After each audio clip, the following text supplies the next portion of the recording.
بسم اللہ الرحمن الرحیم۔ السلام علیکم۔ رمضان المبارک میں نشریات کا خصوصی سلسلہ لے کر دنیا نیوز کے پلیٹ فارم سے میں محمد حسین الیاس حاضر خدمت ہوں۔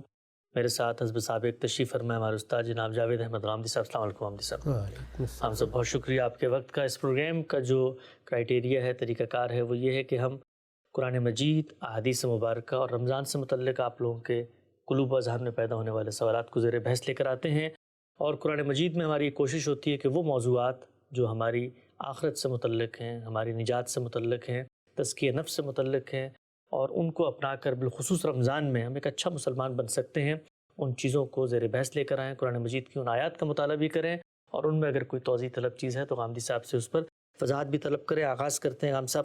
آج جس موضوع کا میں نے انتخاب کیا ہے وہ شکر کا موضوع ہے۔ قرآن مجید کو کہیں سے بھی کھول کے پڑھیں، ہر جگہ اللہ تعالیٰ شکر ہی کا تقاضا ہے جو بندہ مومن سے کر رہے ہیں۔ میرے سامنے سورہ نساء کی آیت 147 ہے، ترجمہ میں پڑھ دیتا ہوں۔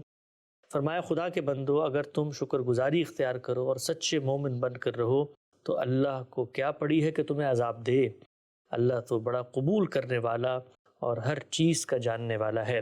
غامدی صاحب نے اس آیت کی تفسیر میں یہ لکھا ہے کہ اس آیت میں اگر غور کیجئے تو شکر ایمان پر مقدم ہے۔ اس کی وجہ یہ ہے کہ فلسفہ دین کے لحاظ سے شکر ہی سچے ایمان کا سرچشمہ ہے، اس لیے اگر صحیح رویہ اختیار کرو گے تو وہ اس کی قدر کرے گا اور تمہاری توقعات سے بڑھ کر اس کا صلہ دے گا۔ ہر وہ شخص کے ایمان و عمل سے واقف ہے، لہٰذا تمہارا یہ رویہ اس سے چھپا نہ رہے گا۔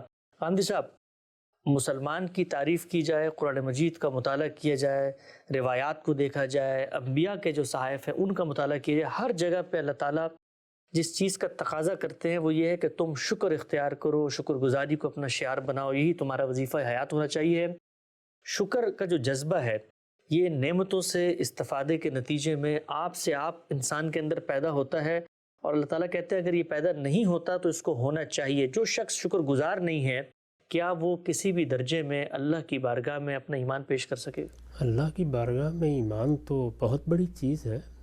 اگر بندہ شکر گزار نہیں ہے تو اس میں لازماً سرکشی پیدا ہوگی۔ اچھا، وہ اللہ تعالیٰ کی اسکیم کو سمجھنے ہی سے قاصر رہ جائے گا، اس پر یہ واضح ہی نہیں ہو سکے گا کہ وہ دنیا میں کیوں آیا ہے، وہ اپنے مقصد حیات ہی کو متعین نہیں کر سکے گا۔ اسی لیے میں نے یہاں بھی لکھا ہے اور بارہا اس جانب توجہ بھی دلائی ہے کہ شکر اور سپاس یہ فلسفے کے لحاظ سے دین کی بنیاد ہے۔ میں اگر شعور کی عمر کو پہنچنے کے بعد اس کائنات کو اس زاویے سے نہیں دیکھتا کہ یہ میرے پروردگار کی عظمت کا غیر معمولی اظہار ہے، اس میں اس کی صفات جلال، صفات جمال اور صفات کمال کا ظہور ہوا ہے۔ یہ اتنی بڑی کائنات میرے لیے بنائی گئی ہے، یہ سب میرے لیے اس کا فردوس بن جائے گی، اس کی نعمتیں میرے لیے ہیں، اس کی ابدیت میرے لیے ہے۔ میں اگر اس حقیقت کو قبول کرنے کے لیے تیار نہیں ہوتا تو دنیا میں جو مسائل پیش آئیں گے وہ مجھے اللہ تعالیٰ کے مقابلے میں سرکش بنا دیں گے، اور اگر نعمتیں ملیں گی تو میں ان کو اپنا استحقاق سمجھ بیٹھوں گا۔ دونوں صورتوں میں اپنی تباہی کا اہتمام کروں گا۔ اس وجہ سے جو پہلی چیز ہے وہ میرا مثبت رویہ ہے۔ میری باقی زندگی بھی اگر آپ دیکھیں، یعنی میں کوئی کاروبار کرتا ہوں، میں کوئی ملازمت کرتا ہوں، میں لوگوں سے کوئی معاملہ کرتا ہوں، میں شادی بیاہ کرتا ہوں، بچے پیدا ہو جاتے ہیں، میں ایک باپ کی حیثیت سے کوئی خدمت انجام دیتا ہوں، ہر جگہ میرا رویہ اگر مثبت ہے تو اس سے میرے لیے بھی خیر پیدا ہوگا، دوسروں کے لیے بھی خیر پیدا ہوگا۔ میں اگر منفی ذہنیت میں مبتلا ہو گیا ہوں تو اس کا لازمی نتیجہ کیا نکلے گا؟ اس کا لازمی نتیجہ یہ نکلے گا کہ پھر میں اپنے لیے بھی تباہی کا اہتمام کروں گا، اور میں اپنے گرد و پیش کے ماحول کو بھی آلودہ کر دوں گا۔ تو مثبت رویہ کیا ہے؟ حقیقت کو سمجھنا، نتائج کے لحاظ سے اس کا جائزہ لینا، اپنے آپ کو اس سے ہم آہنگ کرنا، اور پھر جو کچھ ہمیں میسر ہوا ہے اس کو اپنے لیے خیر بنا لینا۔ یہ مثبت رویہ ہے۔ کسی حقیقت کو ماننے سے انکار کر دینا، اس میں گریز و فرار کے راستے تلاش کرنا شروع کر دینا، یہ میرے اندر منفی ذہنیت پیدا کر دیتا ہے۔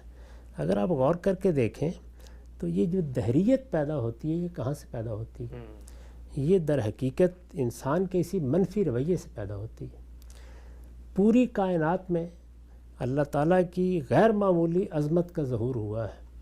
پوری کائنات بے مثل قوانین میں بندھی ہوئی ہے۔ پوری کائنات میں کوئی خلل تلاش نہیں کیا جا سکتا۔ وہ کسی جگہ جہاں اللہ تعالیٰ نے کوئی رکھنا چھوڑ دیا ہے اور امتحان کے لیے چھوڑ دیا ہے، اس کو پکڑ کر نقائص کی فہرست ترتیب دینا شروع کر دے گا۔ انسان اس دنیا میں آتا ہے، ماں باپ کی آغوش میں ڈالا جاتا ہے، بالعموم اللہ کی رحمتیں ہی اس پر سایہ افکن رہتی ہیں۔ اس کو بہت سی صلاحیتیں دی گئی ہیں، علم، عقل، یہ تہذیب، تمدن، معلوم نہیں انسان نے کیا بنا ڈالا ہے۔ مثبت زاویے سے دیکھیے تو معلوم ہوتا ہے کہ اس سے زیادہ اچھی تخلیق کیا ہو سکتی ہے پروردگار کی، لیکن انسان منفی زاویے سے دیکھتا ہے تو اس کو آلام نظر آتے ہیں، معاصی نظر آتے ہیں، زلزلے نظر آتے ہیں، طوفان نظر آتے ہیں۔ یعنی وہ اس حقیقت کو قبول کرنے کے لیے تیار نہیں ہوتا کہ میرا زاویہ نظر ہونا کیا چاہیے، اور پھر منفی زاویے سے دیکھتے دیکھتے جب اللہ کی کتاب آتی ہے تو اس کو بھی وہ اسی طرح پڑھنا شروع کر دیتا ہے۔ جب اسی طرح پڑھنا شروع کر دیتا ہے تو وہاں بھی کہیں اللہ کے عقاب سے برگشتہ ہوتا ہے، کہیں اس کی کسی سزا کا ذکر پڑھ کے پیچھے بھاگ جاتا ہے۔ اس کے سامنے نہ رحمت کی آیات آتی ہیں، نہ اللہ تعالیٰ کی طرف سے عفو و درگزر کے معاملات آتے ہیں، نہ اس پوری اسکیم کو وہ سمجھنے کے لیے تیار ہوتا ہے۔ پھر جو کچھ منہ میں آتا ہے کہتا چلا جاتا ہے۔ تو یہ چیز کہاں سے پیدا ہوتی ہے؟ یہ منفی رویے سے پیدا ہوتی ہے۔ مثبت رویہ لازماً شکر گزاری کا احساس پیدا کرتا ہے۔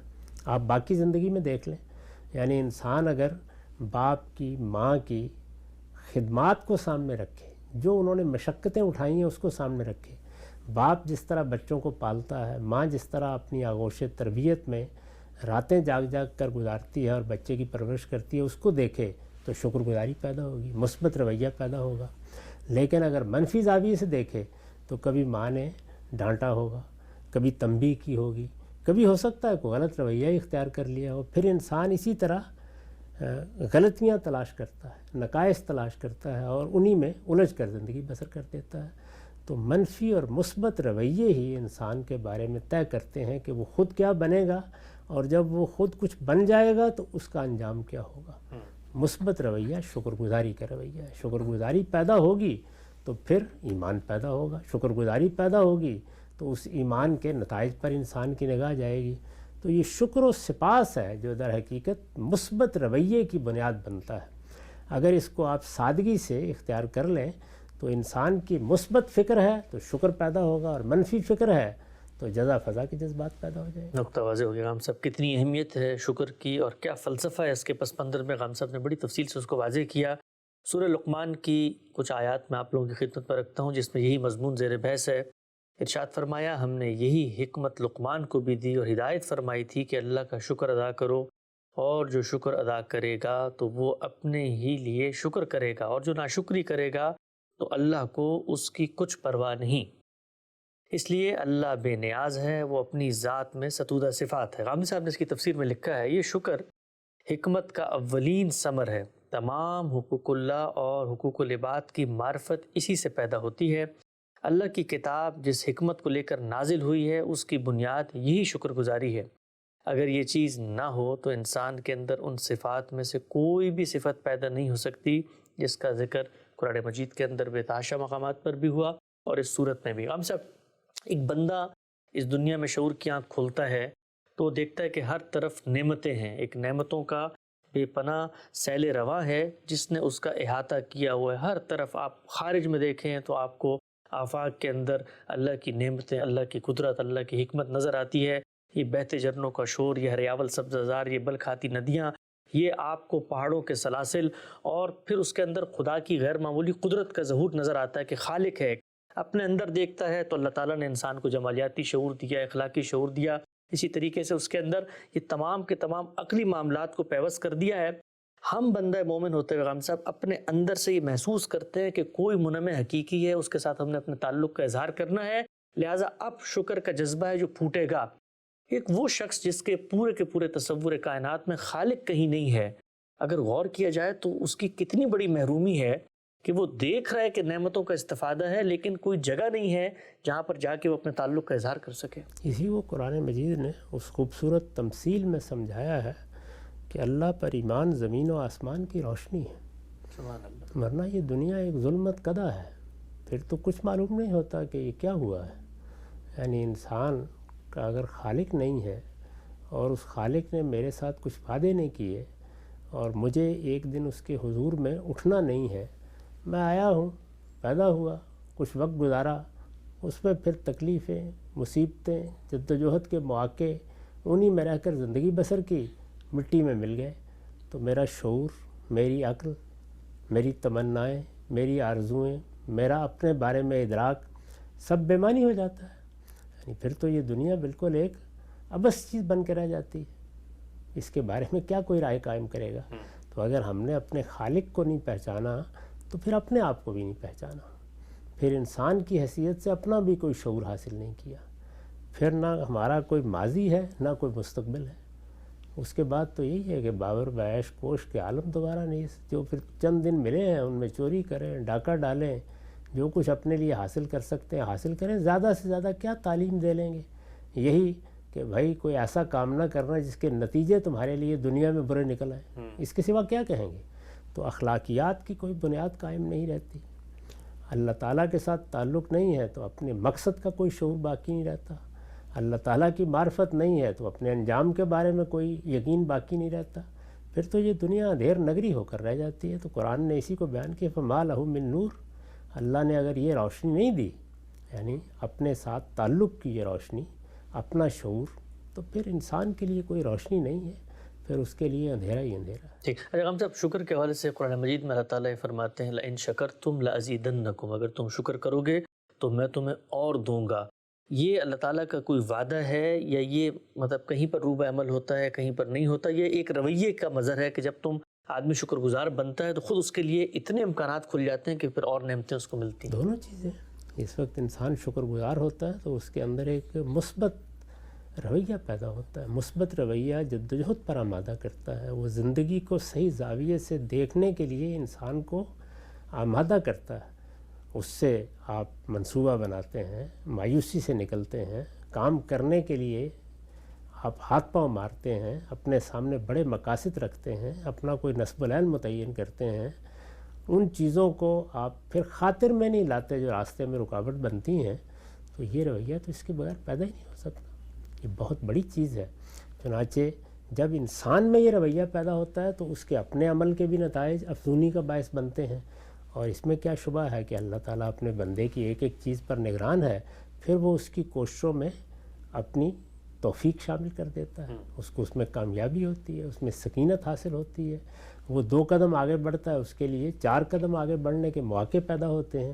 تو یہ در حقیقت ایک ایسا عمل ہے کہ جس میں جو کچھ آپ کرتے ہیں وہ بھی آگے بڑھنا شروع ہوتا ہے، اور جو کچھ اللہ کی توفیق ہے، اس کے فرشتوں کی جو اعانت حاصل ہوتی ہے، اس میں بھی افزونی ہونی شروع ہو جاتی ہے. اسی کو برکت سے تعبیر کیا جاتا ہے کہ پھر انسان کے علم میں، انسان کے عمل میں، انسان کی جدوجہد میں، انسان کے منصوبوں میں اللہ کی برکت شامل ہو جاتی ہے. یعنی اللہ تعالیٰ ان میں اپنی طرف سے بڑھوتری پیدا کر دیتا ہے. یہ کس وقت ہوتا ہے؟ اسی وقت ہوتا ہے کہ جب شکر گزاری ہو.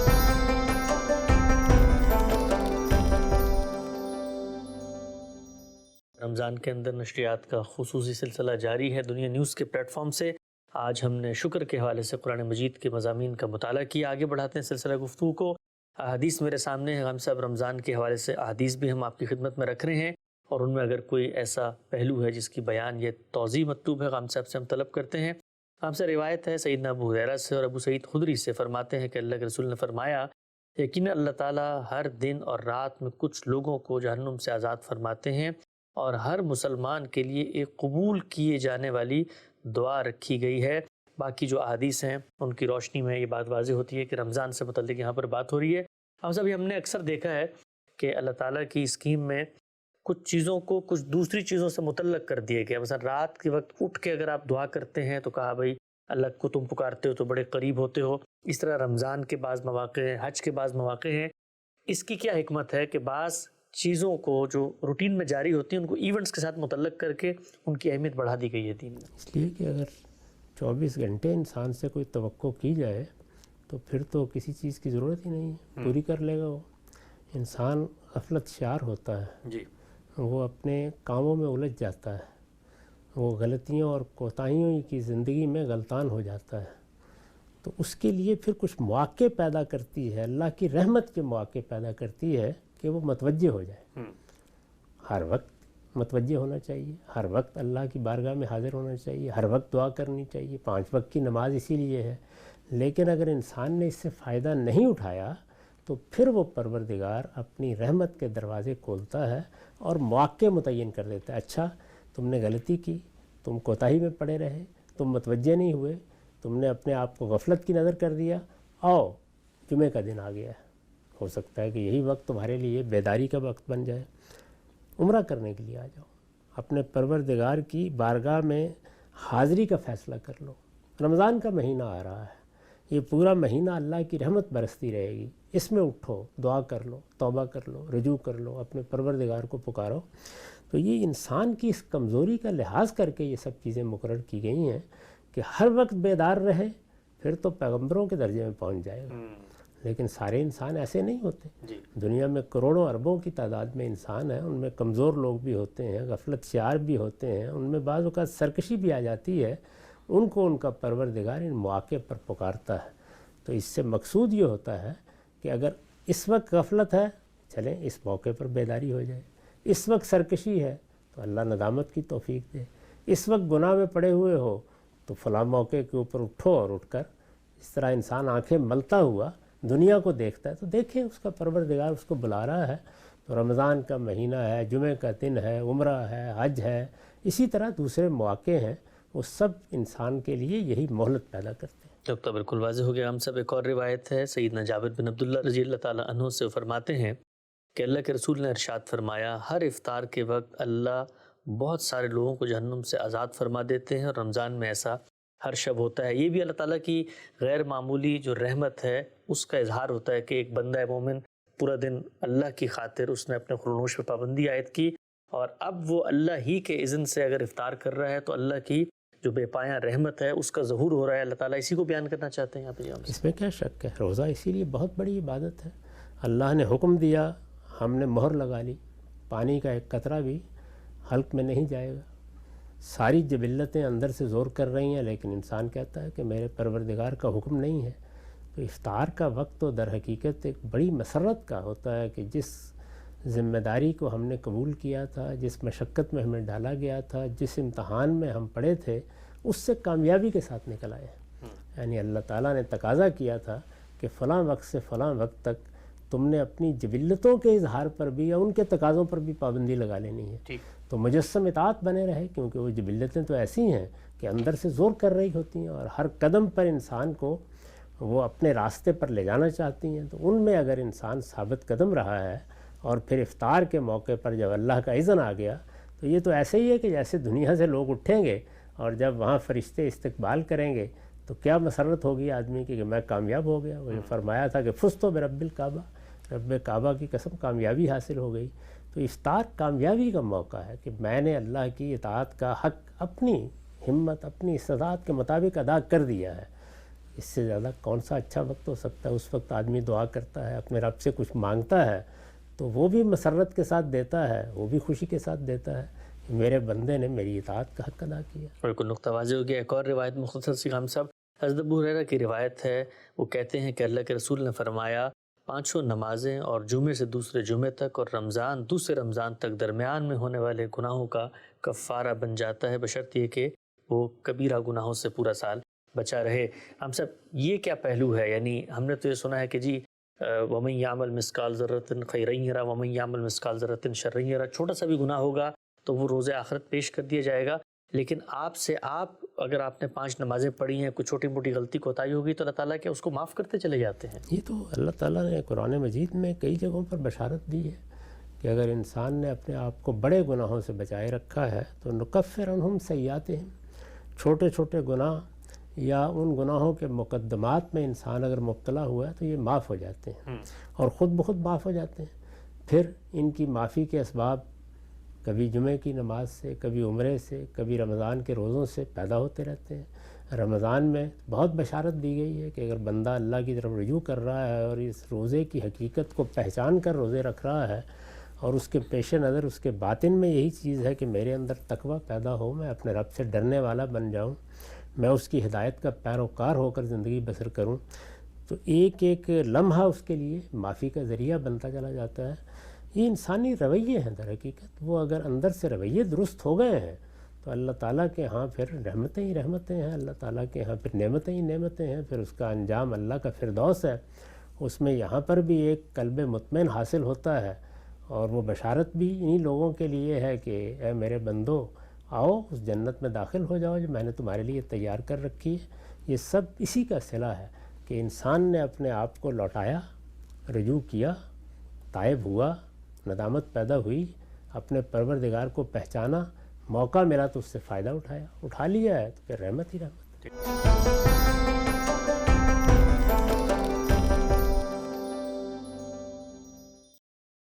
رمضان کے اندر نشریات کا خصوصی سلسلہ جاری ہے۔ ہم لوگ رمضان سے متعلق حدیث کا مطالعہ کر رہے تھے۔ آگے بڑھاتے ہیں سلسلہ گفتگو کو آپ حضرات کی جانب سے رمضان ہی میں موصول ہونے والے کچھ فقہی نوعیت کے سوالات غامدی صاحب کی خدمت میں رکھتے ہیں۔ ہم صاحب کچھ خواتین سے ہمیں سوالات موصول ہوئے ہیں، میں آپ کی خدمت میں رکھتا ہوں۔ کہتی ہیں کہ رمضان میں خواتین کا زیادہ وقت کچن میں گزرتا ہے، ان کو مختلف قسم کے کھانے وغیرہ بنانے پڑتے ہیں۔ اس کا لازمی نتیجہ نکلتا ہے کہ ان کی بہت سی عبادات چھوٹ جاتی ہیں۔ مثال کے طور پہ تہجد کی نماز ادا کرتے وقت اس وقت سحری کا بندوبست کرنا ہوتا ہے تو وہ لازماً چھوٹ جاتی ہے۔ تو کیا ہمیں سحر و افطار کا بندوبست کرنا چاہیے ہے یا اس کے برعکس عبادتوں پہ توجہ دینی چاہیے؟ ہم لوگ جو بر صغیر کے پس منظر کے لوگ ہیں، ظاہری بات ہے ہماری رمضان کے اندر خاص قسم کی ڈیمانڈز اور توقعات ہوتی ہیں گھر کی جو خواتین ہیں اپنی ماؤں سے، اپنی بہنوں سے، کہ وہ اہتمام کریں چیزوں کا، تو وہ یہ پوچھتی ہے کہ اس اہتمام میں ان کا تو بھلا ہو جاتا ہے لیکن ہم لوگ جو عبادت کرنا چاہیں اس کا کیا؟ اس بات کی کوشش کرنی چاہیے کہ رمضان کا مہینہ نہ مردوں کے لیے کسی اہتمام کی نظر ہو نہ عورتوں کے لیے، کوشش یہی کرنی چاہیے۔ اس کے لیے متبادل بندوبست اگر کیے جا سکیں تو بہت اچھی بات ہوگی، کم سے کم بار پڑے، لیکن اگر ناگزیر ہے اور کوئی مدد میسر نہیں ہے، کچھ دوسرے اسباب بھی نہیں فراہم ہو سکے، تو امید ہے کہ ان کی یہ کوشش بھی اللہ کے یہاں عبادت شمار ہو جائے گی، کیونکہ وہ افطار کا بندوبست کر رہی ہیں یا سحری کا بندوبست کر رہی ہیں تو اس عبادت ہی کے لیے کر رہی ہیں، دوسروں کو روزے رکھوا رہی ہیں، تو اللہ تعالیٰ کی مدد، اللہ تعالیٰ کی رحمت، اللہ تعالیٰ کا کرم اور اس کی عنایت کسی خاص صورت کی پابند نہیں ہوتی، بندے کے اندر کیا ہے۔ میں نے اس سے پہلے بھی عرض کیا تھا نا کہ یہ قربانی کے جانور کا خون تو اللہ کو نہیں پہنچتا، فرمایا تقویٰ پہنچتا ہے۔ تو اگر وہ کھانا پکاتے ہوئے، کام کرتے ہوئے اللہ کو یاد کر رہی ہیں، عبادت کی بھی ایک تو خاص صورت ہوتی ہے نا، آپ نے نماز پڑھی ہے، آپ تلاوت کرنے بیٹھ گئے ہیں، لیکن آپ سبحان اللہ پڑھ رہے ہیں، الحمدللہ پڑھ رہے ہیں، اللہ کو یاد کر رہے ہیں، آپ اللہ کے خوف کا احساس کر کے تمام کاموں میں لگے ہوئے ہیں، تو آپ کے باطن میں اگر ذکر ہے، شکر ہے، آپ کی زبان پر اچھے کلمات ہیں، تو ان کے لیے تو فارغ ہو کے بیٹھنے کی ضرورت نہیں ہے، تو وہی بہت ہو جائیں گے۔ روایتوں میں آتا ہے نا کہ ایک الحمدللہ کا کلمہ ہی میزان کو بھر دے گا، سبحان اللہ۔ تو اس لیے اللہ تعالیٰ نے بہت سے راستے ہمارے لیے کھول رکھے ہوئے ہیں، اللہ تعالیٰ کی طرف سے رحمت ہی رحمت ہے۔ اگر موقع مل گیا ہے کہ آپ تہجد بھی پڑھ رہے ہیں، آپ نوافل بھی پڑھ رہے ہیں، آپ کے پاس فراغت بھی ہے تو اس کا اہتمام کریں۔ اگر کوئی اور مصروفیت ہے، ممکن ہے کہ خواتین کو چلیے کو کھانا پکانا ہے یا اور کوئی اہتمام کرنا ہے، مزدوروں کو مزدوری بھی کرنی ہوتی ہے، بعض لوگوں کے لیے مشقت کے مواقع ہیں، تو ان میں یہی ہے کہ اللہ کو آپ اپنی زبان سے یاد کرتے رہیں، دل سے یاد کرتے رہیں۔ امید کرنی چاہیے کہ یہ آپ کی اس طرح کی عبادت ہی در حقیقت باقی تمام عبادات کے مقابلے میں اللہ کے ہاں بہت محبوب ہو جائے گی، اس لیے کہ یہ مشقت کرتے ہوئے اور تکلیف اٹھاتے ہوئے اور دوسروں کی خدمت کرتے ہوئے ادا کی گئی۔ بہت اچھا نقطہ ہم صاحب۔ اچھا ہم صاحب یہ بھی تو بتائیے کہ رمضان کے حوالے سے ہم نے عام طور پہ دیکھا ہے، خود ہم چونکہ جب سے بڑے ہوئے ہمیں دیکھتے رہے کہ مرد جو ہیں وہ بہت سارے معاملات سے ہاتھ اٹھا لیتے ہیں، اور وہ ظاہری بات ہے روزے کی ایک مشقت بھی ہوتی ہے، کام کاج بھی کرنا ہوتا ہے، لیکن گھر کے کاموں میں ہاتھ بٹانا، خواتین کی مدد کرنا، گویا ہر چیز ان کے سپرد ہو جاتی ہے، اور ایسا ہوتا ہے کہ جیسے اب یہ ان کی لازمی ذمہ داری ہے کہ جی دسترخوان پورا بھرا ہونا چاہیے۔ تو روزہ ہمیں یہ بھی تو درس دیتا ہے کہ ہم دوسروں کی مشکلات کو سمجھیں، ان کے درد کو سمجھیں، ان کی مشقت میں ان کو کمی دیں، اور اگر وہ روحانی طور پہ اللہ کے قریب ہوں گی اس مہینے میں تو اس سے ہمارا خاندان، ہمارے بچے، سب کو فائدہ ہوگا۔ تو کچھ مردوں کو بھی ہاتھ بٹانا چاہیے ان کا. کچھ کیا، بہت ہاتھ بٹانا چاہیے، جتنی بھی مدد کر سکتے ہیں کرنی چاہیے. اور گھر کے معاملات ہوں، باہر کے معاملات ہوں، یہ مل جل کر ہی ہوتے ہیں. اس میں بہت تقاضے بھی نہیں کرنے چاہیے. یہ صبر کا مہینہ ہے، اس میں بس طے کر لینا چاہیے کہ یہ چند چیزیں ہیں جو دسترخوان پر ہوں گی. خواتین کو اتنی مشقت میں ڈال دینا کہ وہ دسترخوان آپ کے سامنے اس طرح رکھیں کہ اس میں 20-21 کھانے اگر نہ ہوں تو آپ کا اطمینان نہیں ہوگا. تو یہ تو اس مہینے کی روح اور عبادت کی روح کے بھی خلاف ہے. اس میں سادہ کھانے کی طرف ہی متوجہ ہونا چاہیے، یعنی پورے بدن کی، وجود کی، باطن کی، روح کی، قلب کی، ہر چیز کی تطہیر یہ مقصود ہے. تو یہ اسی وقت ہوگی کہ جب انسان اپنے ظاہر اور باطن میں ہر جگہ اعتدال سے کام لے گا اور یہ سمجھے گا کہ میں ایک عبادت میں ہوں. تو عبادت صرف اس عرصے کے دوران میں نہیں ہوتی جس میں ہم روزے سے ہوتے ہیں، بلکہ یہ پورا مہینہ عبادت کا مہینہ ہے. اس میں اگر ہم اپنے کھانے پینے میں احتیاط کریں گے، اگر ہم جزرسی سے کام لیں گے، اپنے معاملات کو معتدل رکھیں گے، تو یہ سب چیزیں تربیت کا ذریعہ بنیں گی. ان سب کا اہتمام کرنا چاہیے، اور ان سب کے اہتمام ہی سے روزے کی حقیقی روح انسان کے اندر پیدا ہوتی ہے. بہت کون صاحب، آج کی نشست کا آخری سوال. ہم نے دیکھا ہے کہ جو مذہبی ماحول ہوتا ہے یہ بچوں میں بڑی اٹریکشن کا باعث بنتا ہے اپنے دین سے لگاؤ کی نسبت سے. یہاں پر بھی ہم نے دیکھا امریکہ میں جو مغربی ممالک ہیں، کرسمس ہوتی ہے، بڑا اہتمام کیا جاتا ہے، بڑی تام جام ہوتی ہے، تو بچے بڑی ایک فیسٹیوٹی محسوس کرتے ہیں. تو رمضان کے اندر چھوٹے بچوں کو جو اس وقت شعور کی عمر کو پہنچ رہے ہیں، اپنے دین کے ساتھ ان کا تعلق مضبوط ہو، وہ جڑیں، تو ان کے لیے تو یہی ہے کہ جی افطار کا وقت ہے، سحری کا وقت ہے، کوئی مزے مزے کے کھانے کھا رہے ہیں، کچھ آپ جا رہے ہیں، کوئی لائٹیں لگی ہیں، کچھ طرح کی چیزیں. تو آپ کو لگتا ہے ہم صاحب ہمارے یہاں جو یہ دینی مختلف ایونٹس ہوتے ہیں ان میں فیسٹیوٹی کی ذرا کمی ہوتی ہے، اور پھر اس کا نتیجہ یہ نکلتا ہے کہ باقی جو فیسٹیولز ہیں دنیا بھر میں ہوتے ہیں اس میں بچوں کی بڑی دلچسپی ہوتی ہے، اور اسی سے پھر مغربی تہذیب کی طرف بھی ان کا جھکاؤ اور لگاؤ ہوتا ہے. تو کچھ تھوڑی بہت فیسٹیوٹی بھی تو پیدا ہونی چاہیے. اس میں کوئی شک نہیں. اس کے لیے دیکھیے 2 عیدیں مقرر کی گئی ہیں. رمضان کے مہینے میں بھی اگر مراسم کی حد تک کوئی چیز آپ اختیار کرتے ہیں جو بچوں کے لیے دلچسپی کا باعث بنے تو وہ قابل قبول ہی ہوگی، اس میں کوئی حرج کی بات نہیں ہے. لیکن جس چیز کو بچوں کو منتقل ہونا چاہیے وہ یہ کہ بہرحال یہ میلہ نہیں لگا، یہ عبادت ہے.